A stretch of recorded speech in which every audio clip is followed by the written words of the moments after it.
Guys, I think we're live. Hey, Freya. Hey, Chris. Good to see you. Feeling good today? You feeling good? Feeling great. Just did a big sale about 2 minutes before I jumped on here with an awesome woman and just loved the call, loved her, and yeah, feeling good. Love the sale. You must be feeling on a high. There's nothing like closing a deal before hopping on a meeting or hopping on a podcast to talk about your closing experience. Right? And my favorite part of all is like so in the system that we use, when you administrationally set up the deal, then it makes this like bing sounds in the channel, in the sales channel. Yeah. And I love that sound. You love it. Bing, It's a bell. I love it. I do it all for that sound. Well, that's it. I say salespeople get into, or closers start selling for the money, and then they stay for the recognition. That's what motivates us. First, it's about the cash. Then it's about getting the top of the leaderboard. Then it's about all the comments in Slack as you hit the sale, and you get all of that nice dopamine hitting you as everyone's just getting around you and you're feeling like a rock star. Love the emojis. Love it like a fire emoji or a goat emoji. Yeah. All the emojis. The queen emoji is my favorite. It's pretty applicable to you. Pretty applicable to me. Definitely wasn't. I was definitely the pauper. The battler. Well, Battler. And well, let's dive in now. I'll take us back. And just welcome to anyone watching. I'm going to look up here at you. So if you're watching this, hit us a comment in the chat. Let us know you're watching live. Love to see your engagement in the group. The closer spotlight. What the purpose of this conversation, these conversations is really just to unpack how closers got into remote sales, their journey, what's working for them. Tips, tricks, advice for anyone who wants to either elevate their sales game or get into the career of remote sales. No one's more qualified to talk on this topic than Freya. Now, Freya and I, we've known each other for a long time now, many years. So Freya, I met Freya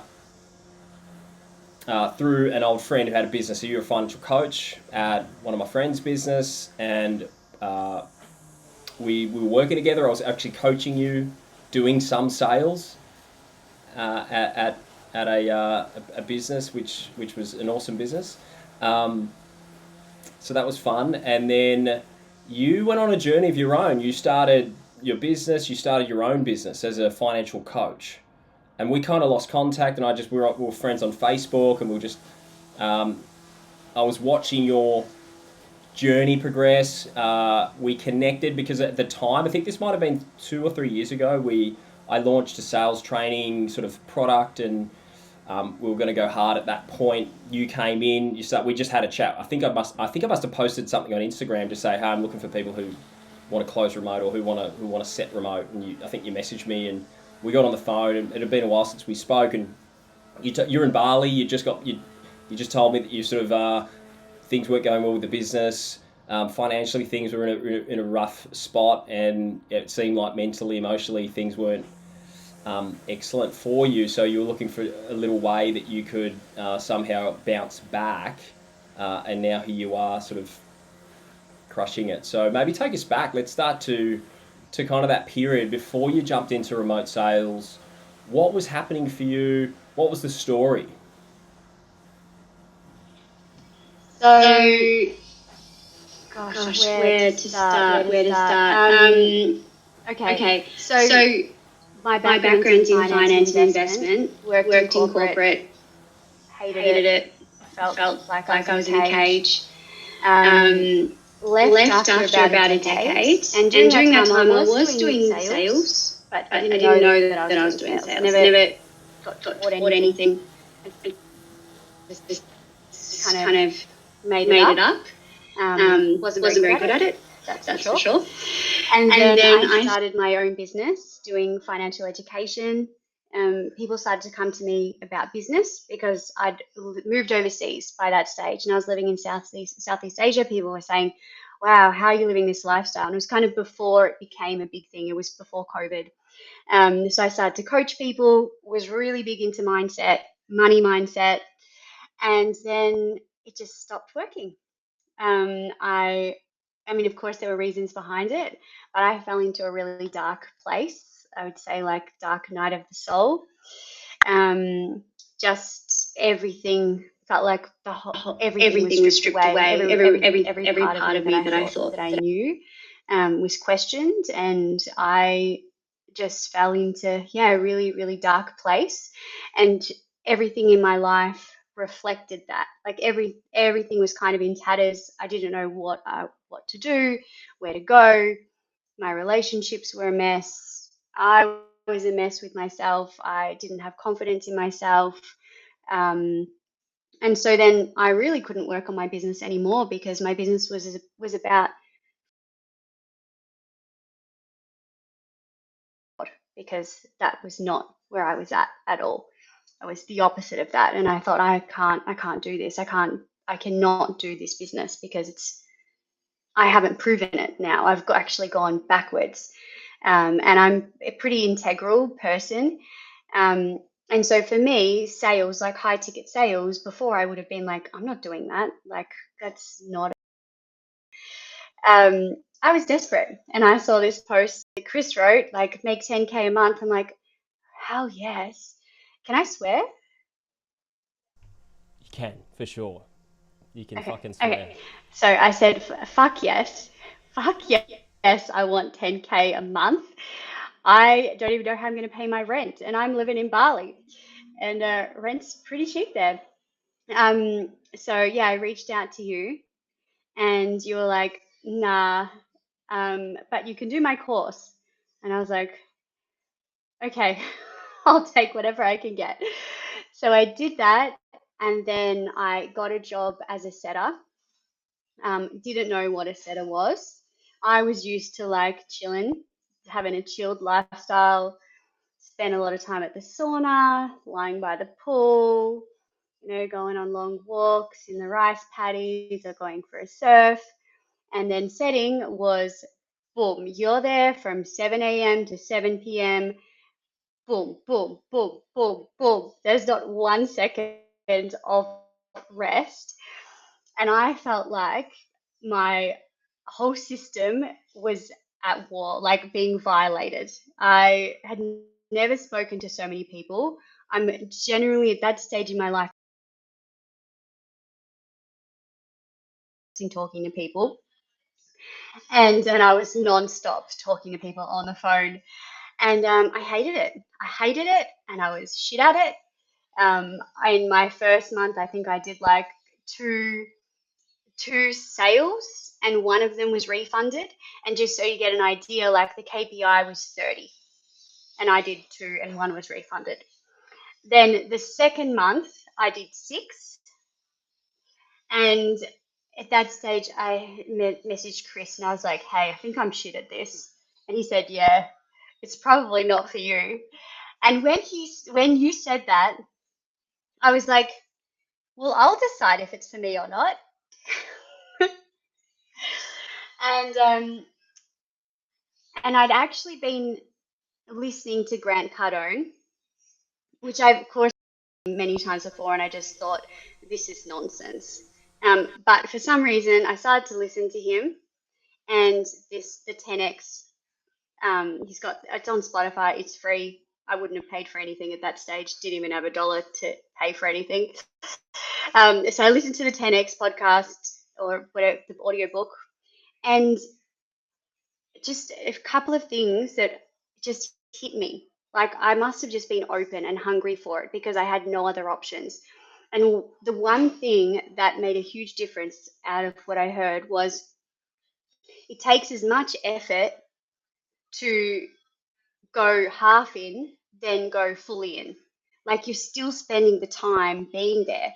And in fact, I don't know if he said this, but I think I then extrapolated for me, it takes me more energy to not be fully into something because then I feel shit about myself and I've got conflict in myself.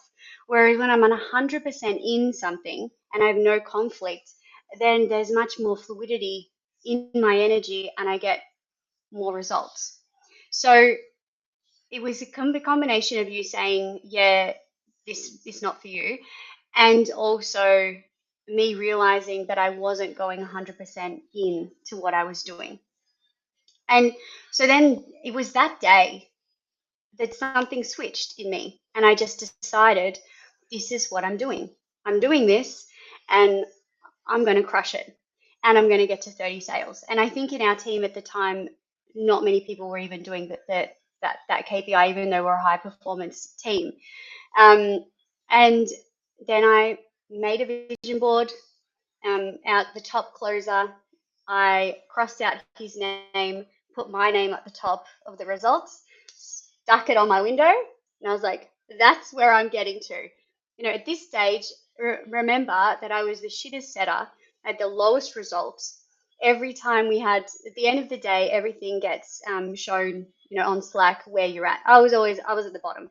Being at the bottom every day, 2 months straight, worst setting rate to being closed, worst show rate.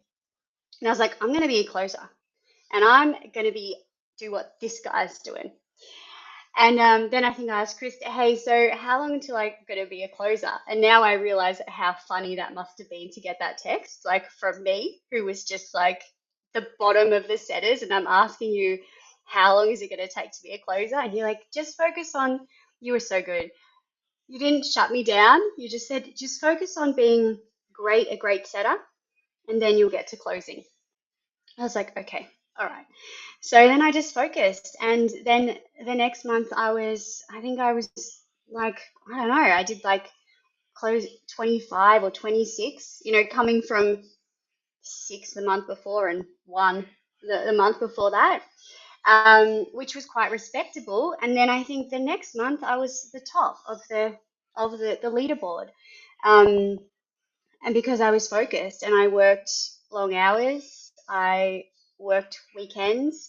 If I hadn't made my target, then I would just keep going until I did. I remember being at my dad's place and I was looking at my numbers and I'm like, I'm not where I'm meant to be. So, everyone was like watching a movie and I'm like, I'm going to go and make some calls. So I got up and I went and made some calls so I could get my numbers. And so I think for me, it was definitely a mix of mindset and strategy.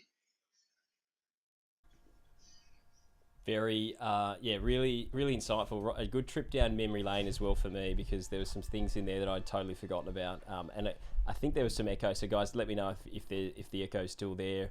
But and also I've got some. I'm gonna get. There we are. This technology. Freya, so you're a runner as well. So you're like a bit of a freak when it comes to endurance races. So the mental strength that it takes to kind of run. What's the furthest that you've ever run before in an ultra?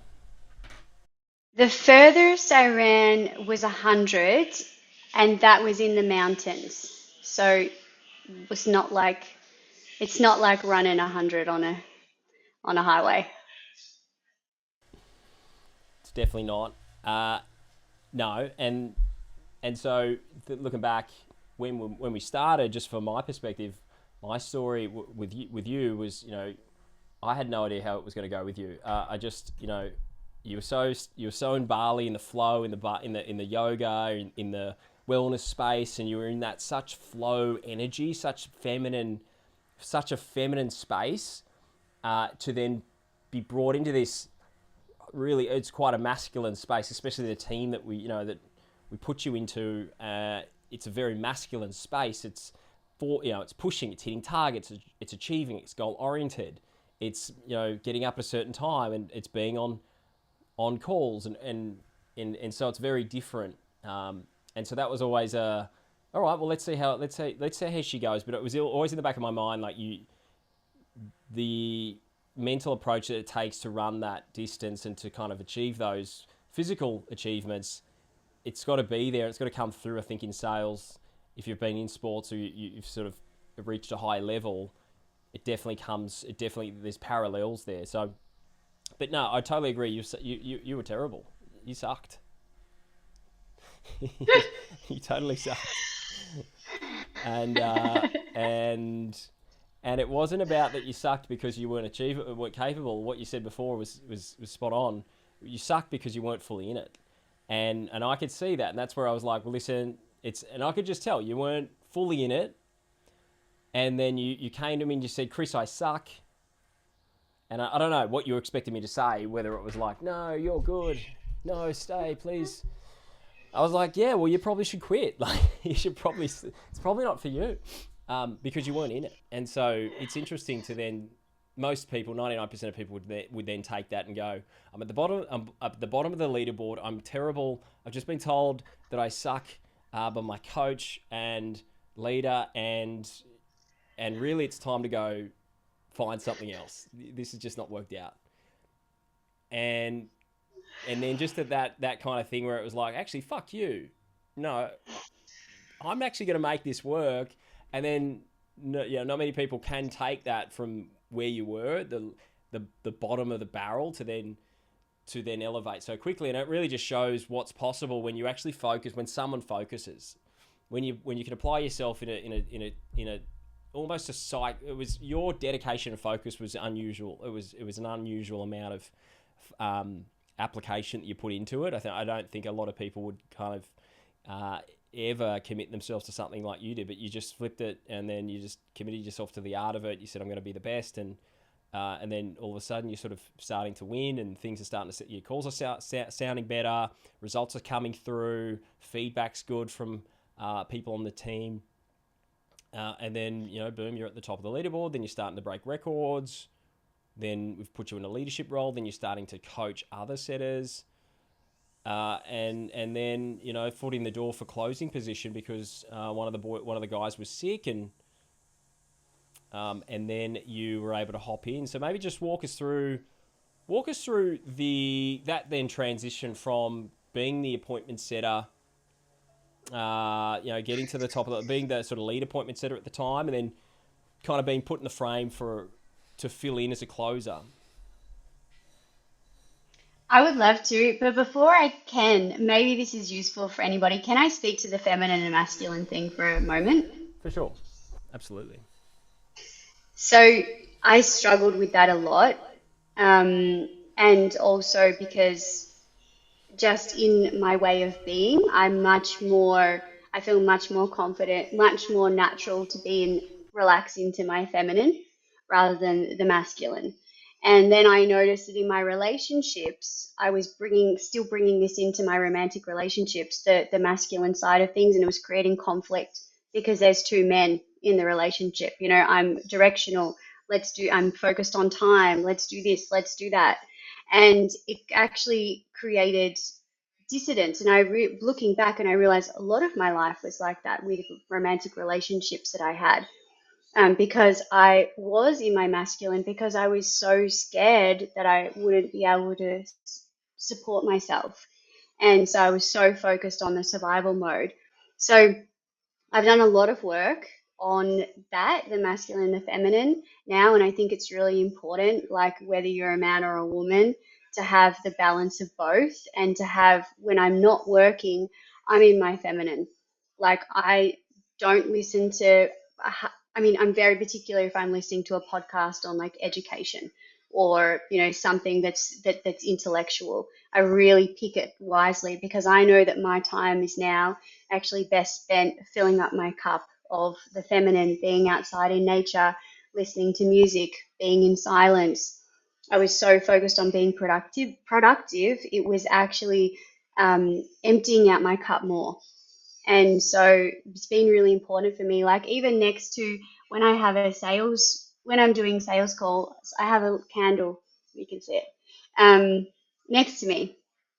And I like that because I want to bring that into my calls because I care about people, and I want to bring that in as well, that nurturing aspect into everything that I'm doing, and to really give myself respect and give the people that I'm speaking to with respect and honoring them too. So I have found a way to bring it into what I do. And then also, I'm really particular with my time outside of work, what I'm doing with that. And I'm really good with creating boundaries and spaces for myself so I can, yeah, fill up that aspect of myself. And in relationship as well, I'm very different with my partner than what I am at work. Um, so, yeah, just wanted to share I think that. it's important. I think it is an important point that although it can be seen as a masculine pursuit, that uh, often the best way to sell can be from a place of care, flow, flowing and adapting with the conversation, flowing and adapting with the personality of the person you're speaking to, being water, not ice or rock.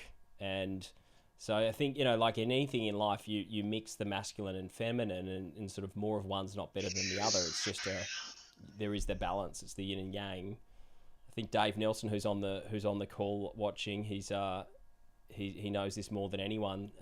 He studies this pretty deeply. But the masculine feminine balance is about having the balance. And so if you're too out of balance, then your life's going to destroy. But parts of sales are very much, we need to push, we need to get the targets, we got to get up early. I'm down. The month's ending. We've got to stay up till midnight and just be on calls and sort of hit our numbers. And so interesting insights from you as well. And no one I've ever met, I think, has a more diligent routine, a more structured routine or purposeful routine around finding balance in life as well, outside of work. So tell us about let's go through that transition then. So you're a sucky setter, terrible, change your mindset, like threw yourself into it, whole body, just into it, into the art of sales. We started elevating our training. I sent you some stuff to listen to and read. You started studying more. You were listening to all of your calls like over and over. You were getting critiques on them. You were listening to everyone else's calls. You were perfecting. You were trying things. You were trying new questions, getting feedback on that. So, which is kind of following the advice I gave you, which was like, just nail this role. That's the thing. Like, don't get ahead of it yet. Just nail what you're doing now. Then let's look at the next step. But you did, and you nailed it. And then it was obviously the opportunity popped up. How did you find that the transition from going from appointment setting, discovery calls, qualification, difficult conversations, yet still not dealing with money objections, still not kind of having to go full, 12 rounds with someone on an objection handling and all that stuff. So how did you find that? What was the first initial kind of few weeks of that like? So Chris, you might remember this. So we'll skip a bit here, but to the moment where you said to me, "Hey, you're ready to close," and I was shit scared because I'd actually got comfortable with setting and I enjoyed it, and I think that's why I did well because on every call that I was on, now I wasn't thinking this is a number. I was thinking about the person in front of me, and I was listening to them, and I became obsessed with knowing people with understanding them. And so it was interesting. I was on calls with people and they were telling me things about themselves that they might not even tell the people that are closest to them in their lives. I'm hearing their fears, their dreams, um, also asking them questions about their finances. And I felt really honored, and I still do when I'm on calls with people and that they open up. And so I actually was, yeah, enjoying this. I mean, I was tired. I was really tired because I'd been like working really hard. And then when you said, yeah, Freya, you're ready to close, you can start booking in a few sessions for yourself. I didn't book any sessions for myself. And then another week went by, and Chris said, "Hey, what are you doing? Like, why haven't you booked any sessions?" "Oh, I'm just really busy with the discovery calls. My calendar's getting booked out." Made no sense. Like, I've been working towards this goal, and now it's handed to me, and I'm not taking it. And I was really afraid. I was afraid of finally getting what I wanted. And I was afraid I was going to fail. I was afraid I was going to disappoint Chris. I was afraid that I was going to be shit at it. I was so scared, and I was really shocked actually to see that come up, and it just brought me back to mindset. Like, if if I don't, I know that as humans we can do whatever we want. Um, I think it was Neville Goddard said something. My partner Fabian said it yesterday. Something like, "There's only two things that stop mankind, and it's weakness of focus and poverty of imagination." And I was like, "Holy shit! I don't actually want what I want because I have all these underlying beliefs underneath it." And so to look at what's actually under that, like everything that I don't have right now, it's because I have a subconscious belief somewhere that's saying that if I have that thing, something bad's going to happen. And so that's what stops us from creating the lives that we want. It's we can do anything and everything. Our mind is so powerful. It's just we don't have that focus of mind, that piercing mind where we have congruence with the conscious and the subconscious. So that was a really interesting time for me because I could see all of that. It all just came up to the surface. And so I booked in the strategy call, and I was so nervous on the call, I couldn't breathe. When I was speaking to this woman, I was puffed out. Like I couldn't get a sentence out. And it was a shocker. Um, and then I did maybe like 5 or 6 terrible She calls. signed up though, didn't she? She ended up signing up, or did she ended up saying she was in, but then she ghosted, didn't she? She ghosted. She That's right. ghosted. And I bent over backwards for her. And now I realize now I would never do that. But yeah, I learned so much from that call from her. It's my first closing call. And then I did a couple, maybe like 5 or 6. They were pretty bad. But I closed, I think after the third call, I think I closed the next three. And so it gave me a bit of confidence. Those people honestly were probably going to sign up anyway. Like, I mean, I wasn't great at it because I was so nervous. But I think that's natural. Like, you're just not going to be good at it at first. And if you have a great coach and somebody around you who's supportive and can see the potential in you and is constructively, probably initially, it just gives you confidence. And then down the track is constructively critical. Then you were that, Chris. So I'm so grateful for all the support that I had from you. You know, you taught me how to sell. And like we said yesterday or the day before, you taught me from the ground up. You have been my only sales coach. And yeah, the first coaching was like 7 years and even longer, probably, I don't know, 8 years ago. So I've only learned from you. And then you gave me a system that I could use. So the Sandler selling system, which I do. And with that, I know with that, I've got confidence. Like I know what to do and I know how to do it. Whereas I think a lot of other people, maybe they struggle a bit because they're getting a lot of different teachers and a lot of different systems. And it's the same of what I learn in financial advice as well. You know, when I manage my own money too, I have one strategy. If you have lots of different strategies, they compromise each other. You know, you think it's diversification um, rather than diversification, and to have one system that you know that works and follow it and get really good at it, trust yourself, back yourself, and be really careful about who you take advice and coaching from as well. Um, I would agree. yeah, I would agree.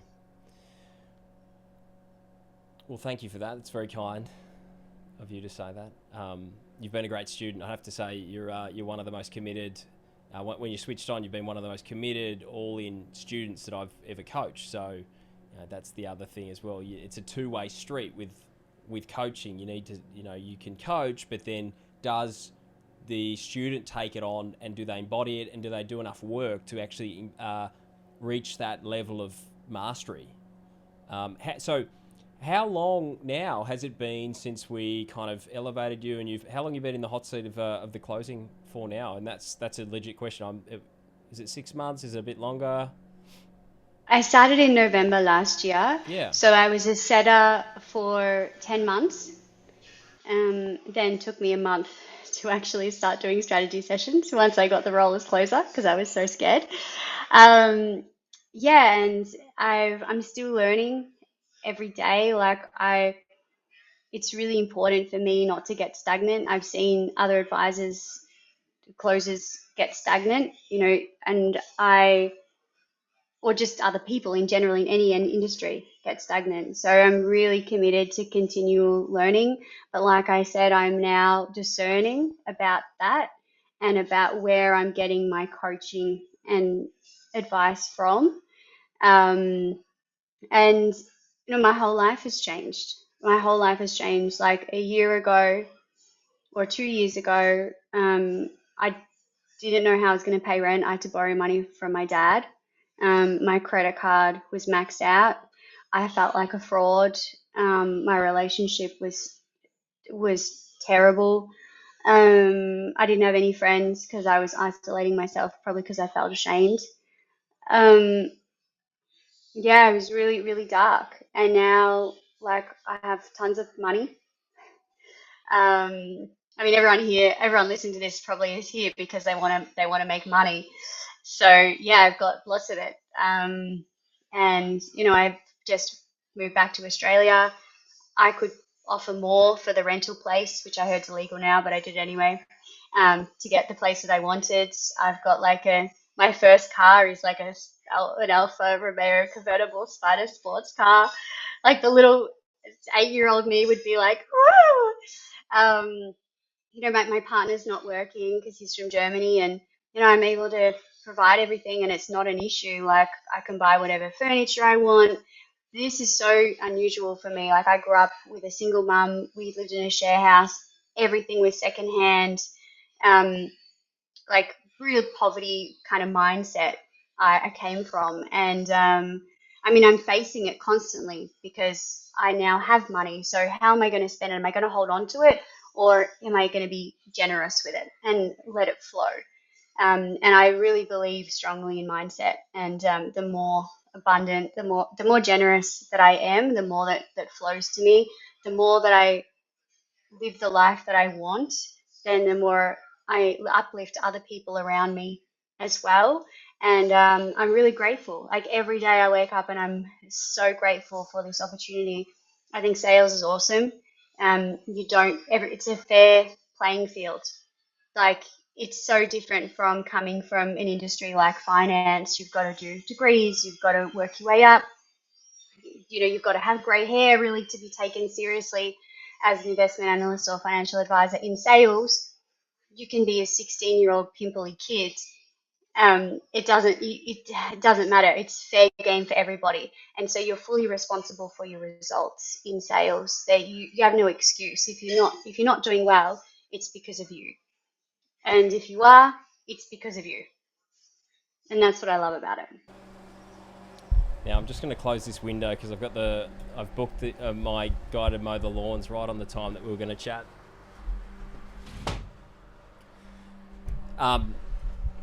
And those insights are quite profound. I think the way that you can describe the playing field, the even playing field that we're on in sales, it's so true. And what you get out, it's I always put it into a sporting analogy because you get out what you put in sales. That's what I really loved about it. When I got into it after business, I found that instead of sort of managing humans and hiring and then managing and firing and just doing all that sort of business stuff, I was in this role where I rocked up, and if I'd prepared and I was good, I won. And if I had not prepared and I was not on point mentally, physically, if I hadn't prepared properly, then I was bad and I wouldn't get the result. It was a binary consequence. It was win-loss. It's very simple, and I really enjoyed that, and I think you as well, because you got we got the same similar mindset that it's you get the instant feedback, and it's great when it's great, and then you learn lessons when it's not going your way. I think sales is like the mirror as well. It's like the mirror of for yourself, because you're getting that feedback. You're putting yourself out there. You're going to get rejected or you're going to get accepted. Powerful stuff, Freya. That's super powerful. You've thought about this a lot as well. I'm impressed with the depth of knowledge that you've got at the moment, and I'm also like really happy for you that where you're up to now, and what you got going on with your life. I think the decision to move back to Australia is really key. Like for me, I think having that grounding, being grounded, and not sort of. I love the digital nomad thing is fantastic, and I think young people it really works for. I think for me now, I really value my grounding and my space, and I think that's sort of what you're gonna benefit from that as well. Being back in Oz. For context, you were in Thailand for how long? I was in Thailand for a year, and before that, Bali for a couple of years, then Thailand before that, then spent a bit of time in Europe, a bit of time in South Africa as well. So kind of been living all over. Living all over and back in Oz. Well, what do you think? So, what are the main principles that you feel like, if you had to think of what are the top three things in sales for you that are working right now that you find that when you're doing them well, you get the result, and when you're kind of off, these are the things that really cause you to have problems. hmm Congruence. So with my goals, on all levels, like if I'm feeling like there's other stuff going in my life that is more of a priority, I'm not going to be focused on sales. And if I feel like I'm sacrificing time, like being on sales calls and there's something else, more pressing, then I'm not going to get results. So to be completely congruent and want to be where I am and want to be on that call, that's probably the first thing. The second one is to have an overarching goal, like know where you're going and know why you want it, but within that, being present. Like when I'm on a call with somebody, let go of the numbers, let go of the goal, and just being present with the person who's in front of me, not just on sales calls, but in life, like even at the supermarket, like look at somebody and look at them in their eyes and see the human that they are, or, that the divinity in each person.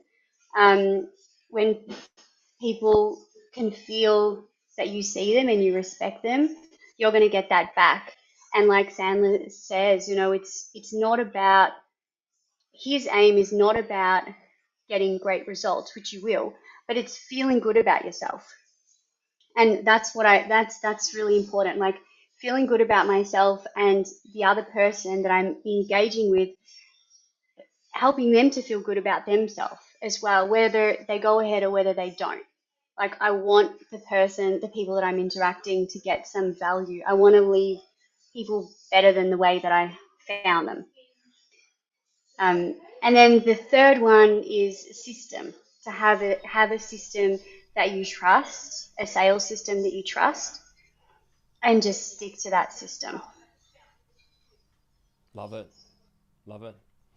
What career advice do you have for people? Like you were a leader. You're a, I guess, the lead setter. So you're responsible on the setting team that we worked on to kind of nurture the new guys, work with the existing team, get the best out of them to support me in doing that. And now you've been on the closing team, and so you've seen it's been over 12 months now. You've been in the role. What do you feel are some things that you've seen around what makes people successful that come through into this, and what holds them back? To be successful as a setter, you got to be humble. It's a tough gig. It's a tough job. You're essentially, I mean, you are so important in the business, but you're, the bottom feeder. You're sorting through the trash. It's hard work, and you don't get rewarded well for it financially. that's generally how it is. And so you gotta have I think for context, though, resilience. like we'll put an asterisk on that, like com- put some context towards that, Compared, like sorry, okay, yeah, compared that's true. to, Compared so to closer, you're getting and paid pretty much what, like you get paid some, office workers would normally get paid. You're sort of 60, right, 70, 80, 90,000. So it's not yeah, like it's 2 grand, 2 grand a quarter that you're getting paid. Or I think now you've got such a you've got such a nice disproportionate view of what's good and what's not. Now it's nice to be in that position. right, yeah. You're not going to be making 300 grand as a setter, unlikely anyway.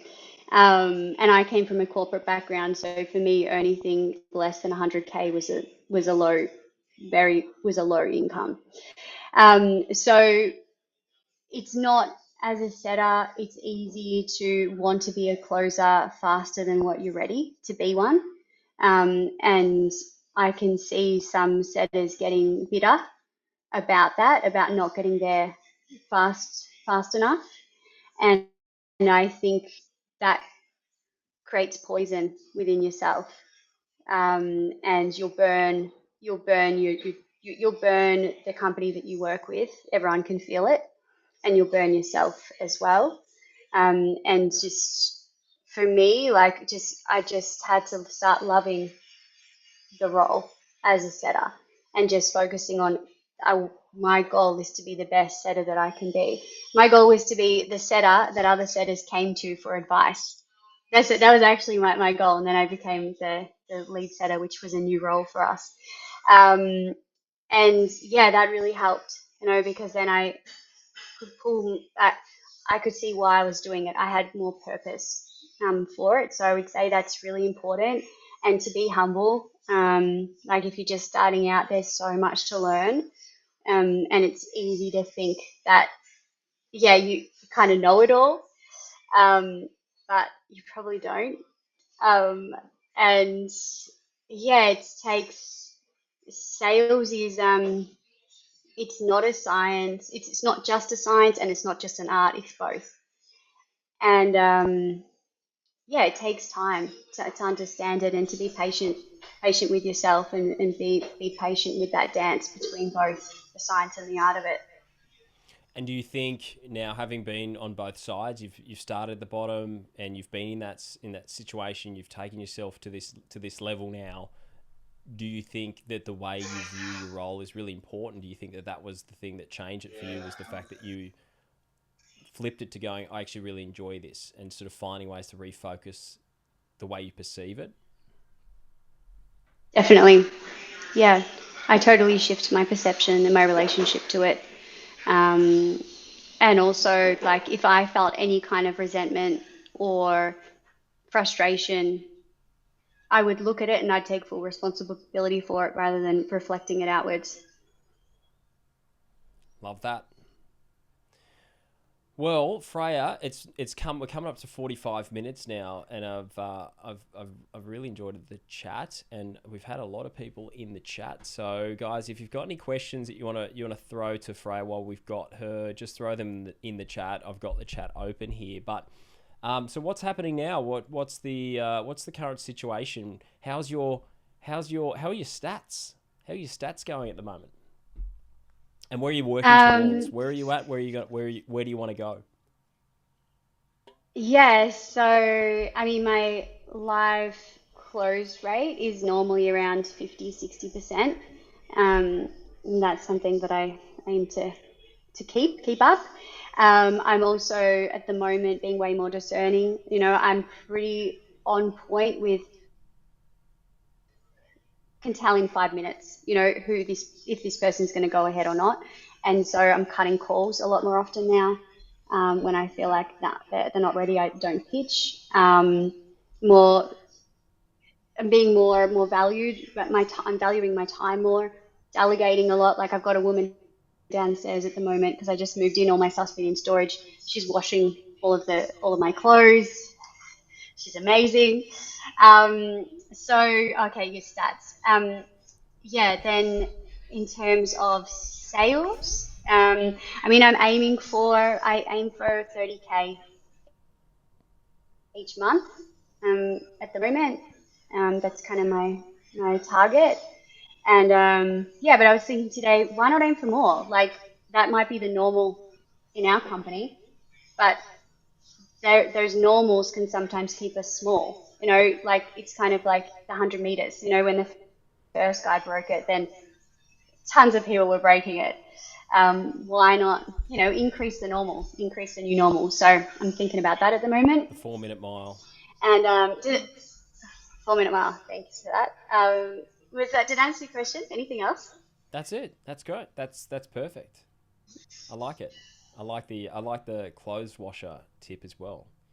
I think delegation is an important part. I think as a closer, you're running a business. So, and I really want to encourage people to run their role in sales, whether they are an appointment setter, a closer, full-time employed, part-time employed, contract. I want you to run it as your own business. And when you treat it like your business, you show up differently. You start to think about things differently. You have a lot more ownership, and then you start to go, how can I be more effective? What am I spending time on that's low level outside of work? Is this like, the lawn mowing dude who's here now? Like, do I mow my own lawns, or do I buy the time back? And really, if you buy time, you can then reinvest time, and time's way more important, I think, than money.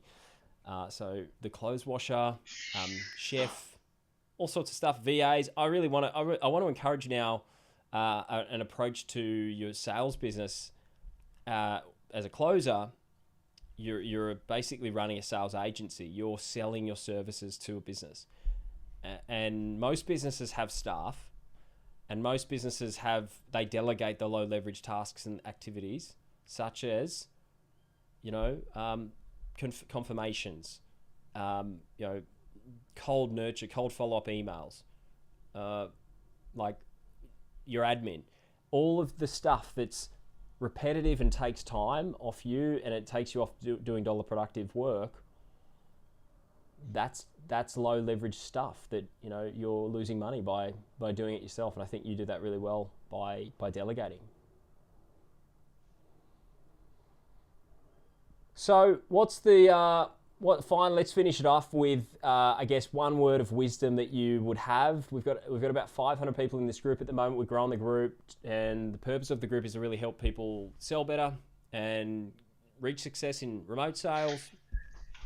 And we've got a lot of people who are probably watching this, just taking notes and jotting things down. But what would you say? What's one final piece of advice you want to give people on the call? That you need to know what you want. And if you don't know what you want, and I mean really want it, and with every part of you, your body, your soul, unconscious, subconscious, conscious, then you'll drift. There'll be conflict and you won't get it. So be really clear about What's what an you want. example? Give me an example of that. What's an example of someone drifting? What does that look like for you? I was a drifter, that's for sure. So even the example of when I was given the opportunity to be a closer, and it was handed to me, and I was like, do I want it? Do I actually want this? And I was unsure about it. I was unsure about it. And even before that, I thought I wanted a certain lifestyle, but why was it not happening? Why was I not getting there? And I think it's because I wasn't really that clear on what I wanted. Like my goals were in conflict with each other. And then the other part of it is the vehicle. Like you need a solid vehicle to get you there. There's lots of different ways to get there. I love sales. Like I said, it's even level playing field.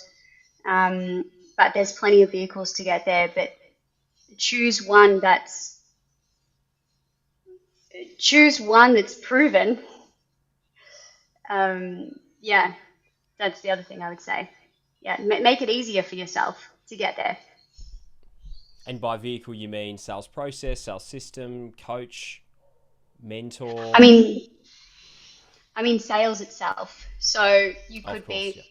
real estate agent. You could be, I don't know, having it being a personal trainer or whatever, but choose a vehicle that is most likely going to get you there and something that feels good to do. I mean, actually, that there's this great Vedic teaching that says, don't don't do what you love, but love what you do.